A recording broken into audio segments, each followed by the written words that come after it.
So, we are Palestinian, we born here. Maybe as Netanyahu, he speaks that we are here, we were here since 5 or 3,000 years. So, we follow the history. We were here since 5,000 years here. It doesn't matter for me. Since 3,000, 5,000, I'm here. All my grandfather and grandfather, they born here. And no place for me, just here. I am a Palestinian, so I am from here. My roots here. I will stay here. Even they arrest, kill, demolish, do anything. They use all the technology against the Palestinians since 1948 until now.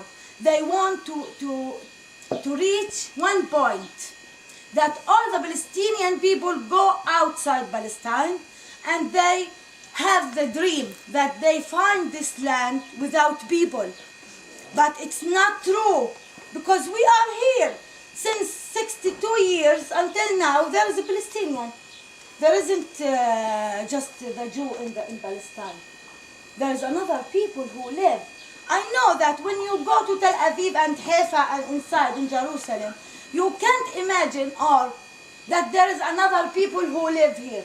Just exceptional that when you come and pass the checkpoints and enter Bethlehem or Ramallah or Jenin or Nablus or Hebron, you will know that there is another people who live here.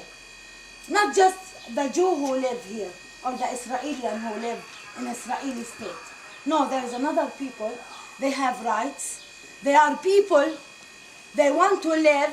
They need the life. They like the life as any people in the world. We are the same. We are not different than the people in the world. We smile, we laugh, we married, we die, we continue the life, we study, we go to university, we do everything. We are engineering, we are doctors, we are lawyers, we are like any people in the world. So, if I want to explain about women, we can't make difference between women and men in our society. Okay, we have traditional problem, but it's not in the main line for the women issues. We don't care if I want to have my rights as a woman here in our society.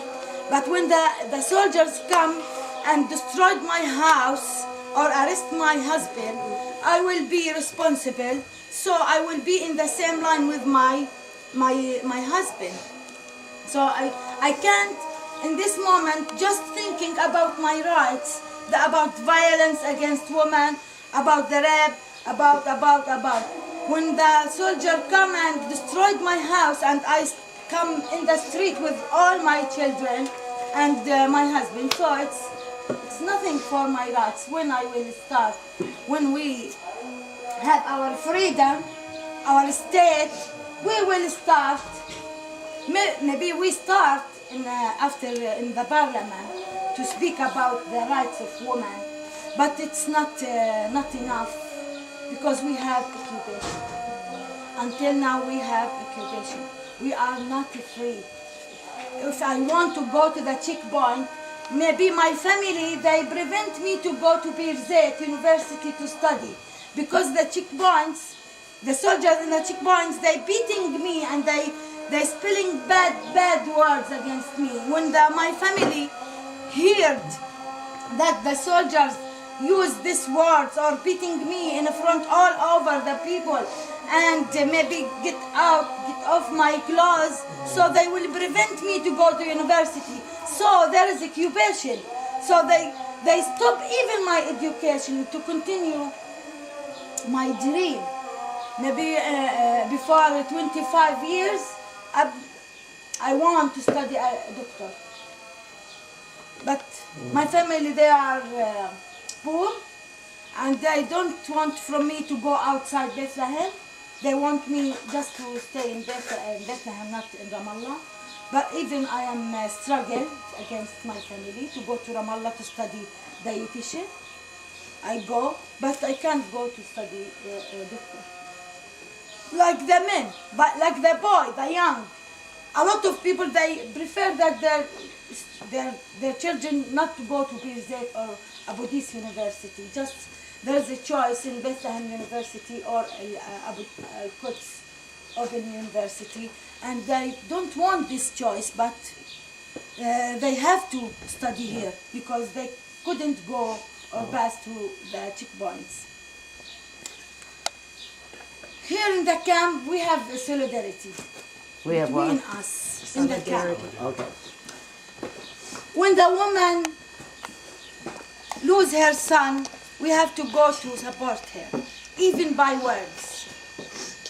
When they arrest her husband, we have to find a job or something, a kind of work for her, to be responsible for her family. When they demolish her house, we have to support her and find a new place for her and for children. We work in this social side with women in the camp. We have another side as educate her about her rights, about her health, about the importance for education to continue, about the early marriage, about how to caring or economical, how to deal with nothing in her house, how to deal the house. Because we have a person, for women, they are not educated, they married and don't continue their education. So they are maybe 30 years and they are a mother for 6 or 8 children, and her husband doesn't work. Maybe something happened for her husband, like he has a disease or arrested or he died, and she is alone with 8 or 9 persons in the house. So we have to help or support her or to open her mind how to think, how to continue her life, because it's not the end of the life when something happen in her house, for many examples. In our society in the camp, we haven't a problem about veil or like something like this. If we have a lot of women has a veil, but there's in the same side there's a lot of women without veils. But we have a problem, sexual problem as any society. We have violence against women. We have both sides for her, from the occupation, from the family. But it's not a beer, because they focus for the occupation. They doesn't talk about this even, and some of them, they are afraid to speak about this. But we are the same, any society in the world. We are not different.